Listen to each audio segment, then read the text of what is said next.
Bonjour à tout le monde. Vous êtes avec Pharmacien Vieira. Je compte commencer une série de leçons qui va nous aider vraiment à corriger beaucoup de choses. Et les leçons s'intitulent Corrige-les ou Corrigez cela parce que on va essayer de voir les quelques fautes que nous commettons, mais que nous devrions corriger pour que nous puissions vivre une vie saine. Donc, je vais vous parler aujourd'hui de l'air frais. Qu'est-ce qu'on peut faire pour respirer de l'air frais? Est-ce que c'est possible? Si c'est possible, qu'est-ce que l'on peut faire? Donc, euh, comme vous le savez, si vous parvenez à suivre ce que je vous montre sur euh, les slides, comme vous pouvez le voir, nous allons parler de l'air frais et nous allons voir comment l'air frais guérit. Donc, soyez attentifs, vous allez aimer parce que nous allons corriger beaucoup de choses et si Dieu le veut, on pourra donc corriger beaucoup de choses et vivre une vie meilleure. Il faut savoir d'abord les composants de l'air. Comme vous le savez très bien, l'air est une substance gazeuse invisible entourant la Terre et c'était mélange principalement de l'oxygène et de l'azote. Il y a aussi d'autres gaz comme le gaz carbonique, comme d'autres gaz inertes, l'hélium, l'argon. Ce sont des gaz qui se trouvent dans l'air, mais je voulais vous inviter à focaliser seulement sur l'oxygène dont nous avons besoin pour survivre, parce que vous ne pouvez pas dépasser 4 minutes sans oxygène et continuer à vivre. À ce moment-là, les cellules du cerveau ou les neurones commenceront à mourir, à nécroser. Donc, c'est très délicat. Parmi tous ces gaz, l'oxygène donc est le composant vital qui soutient la vie. Une portion de 20% de l'oxygène est utilisée par le cerveau. Donc, sachez que le cerveau, qui est l'organe moteur de l'organisme humain, sachez que le cerveau utilise 20% de tout l'oxygène que nous utilisons, 20% du glucose que nous consommons. Donc, connaître cela peut vous aider. Une fois que l'oxygène pénètre dans les poumons, il pénètre dans la circulation sanguine par un processus appelé diffusion.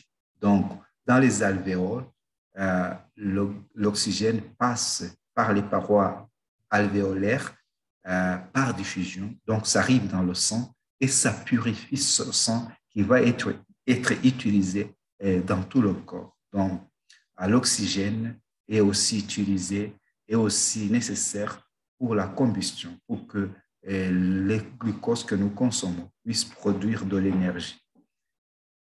Et les cellules peuvent fonctionner grâce à l'oxygène. Mais il y a beaucoup de conséquences qui peuvent émaner du manque de l'oxygène ou de la pollution de l'air. Si l'air est pollué, il peut causer une anxiété accrue. Donc, l'anxiété, vous craignez sans raison de craindre quelque chose d'inexistant, des migraines, les maux de tête, des nausées, des vomissements, des problèmes oculaires. Vous ne pouvez pas à bien voir parce que peut-être il y a de la fumée partout. Ça aussi, ça peut causer des problèmes. De l'irritabilité, vous vous fâchez très facilement et une congestion respiratoire et beaucoup d'autres. L'OMS estime que plus de 2 millions de personnes meurent chaque année en inhalant les minuscules particules polluantes présentes dans l'air pollué. Donc, et nous pouvons jouer notre rôle en protégeant l'atmosphère contre la pollution de l'air. L'air frais, lorsqu'il n'est pas pollué, donc, il est vivifiant et exaltant. Vous pouvez trouver de l'air frais et assez d'oxygène tout près des lacs, des océans, des forêts et à l'extérieur. C'est là-bas qu'on trouve de l'oxygène qui est plus propre. Donc, et puis, quelque chose que je pouvais signaler également, c'est que après la pluie, l'air vraiment est très propre. À ce moment-là, vous avez de l'air qui est riche, qui a une qualité excellente euh, euh, pour que nous puissions l'utiliser et être utile à l'organisme. Conseil pour assurer une quantité adéquate de l'air pur et de l'oxygène vital. Donc, il faut ouvrir les fenêtres, c'est quelque chose à corriger au travail, à la maison, partout. Il faut éviter la fumée du tabac. Tu peux ne pas fumer du tabac, mais si tu es tout près des gens qui fument, donc ça peut aussi t'affecter. Rester en dehors des environnements pollués, pas tout près des industries, pas tout près d'une grande circulation, d'embouteillage. Donc, là où il y a beaucoup de circulation des voitures, il y a beaucoup de pollution. Là où il y a des industries, il y a des pollutions. Il faut donc éviter ces endroits quand on le peut. Rester en dehors des environnements pollués, donc, éviter la respiration superficielle. Donc, prenez des respirations profondes et faites des exercices régulièrement. Donc, je vais vous montrer comment respirer. L'exercice de respiration, je vais vous le montrer très prochainement, même aujourd'hui. À ce moment-là, le poumon utilise sa pleine capacité et est entièrement ventilé. Prenez des pauses intentionnelles pendant le temps de travail pour respirer profondément. À l'extérieur, si c'est possible, et c'est mieux, parce qu'à l'intérieur, il n'y a pas assez d'air, il n'y a pas assez d'oxygène. Répétez l'exercice de respiration plusieurs fois pendant la journée. Tout ça, ça peut t'aider à bien avoir de l'air frais. Donc, l'air frais peut nous guérir. Il a des propriétés curatives. Pour avoir du sang qui est propre, nous devons bien respirer.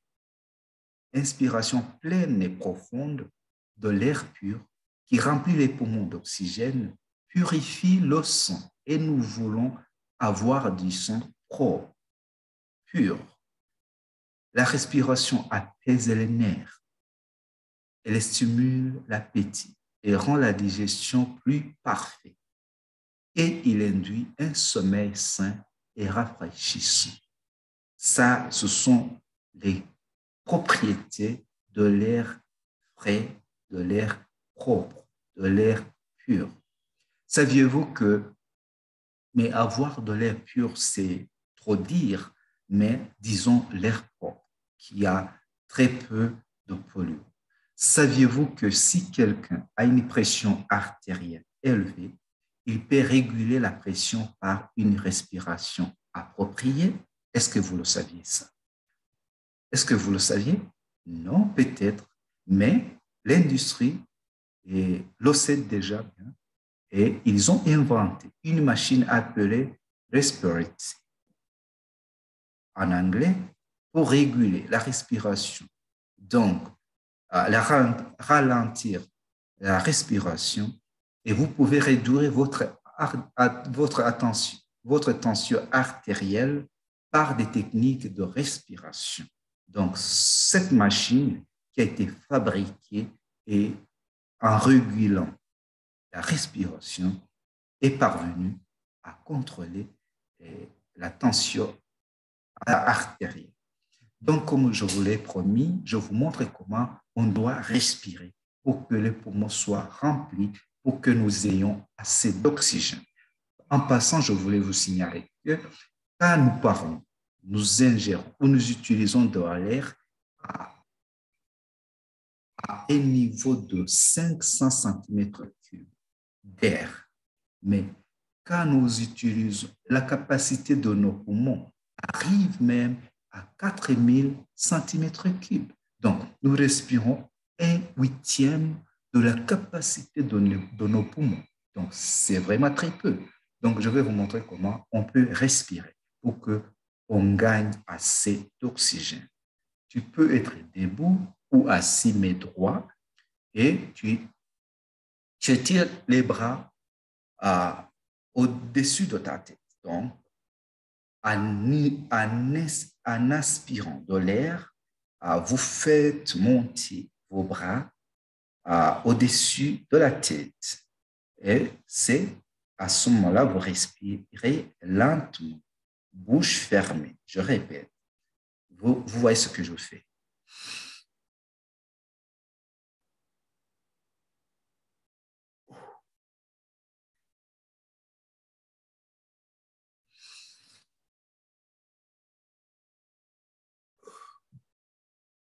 J'aspire par le nez, la bouche fermée. Et normalement, les côtes inférieures se dilateront. Et quand j'étends ma poitrine, c'est-à-dire que l'air peut arriver aussi loin que possible dans les alvéoles.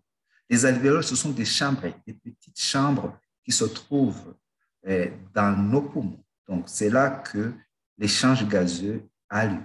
Donc, je remplis la plupart de ces alvéoles.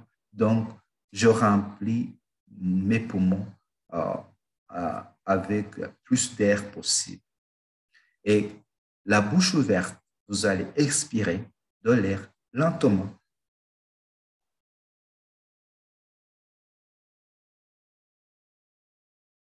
Si vous voulez vraiment vider tout l'air, tout le gaz carbonique que vous êtes en train d'expirer, donc vous devez faire en sorte que vous toussez. Si vous toussez, donc vous faites sortir le reste de cet air qui est sale, si je peux dire. Et on peut répéter à une fois, vous pouvez le faire entre 5 et 10 fois, mais vous pouvez répéter le même exercice pendant la journée dès que vous en aurez l'occasion. Donc, tout ça, ça peut vous aider et tout ça, ça peut vous aider vraiment à avoir de l'air frais, l'air que le corps va utiliser, l'air qui va faire à ce que notre cerveau fonctionne très bien, à ce que nos cellules dans tout le corps fonctionnent très bien, parce que l'air est vraiment vital. L'air est vital pour notre survie, mais l'air aussi est vital pour notre santé. À la prochaine et portez-vous bien et on se voit à la prochaine fois. Que Dieu vous bénisse.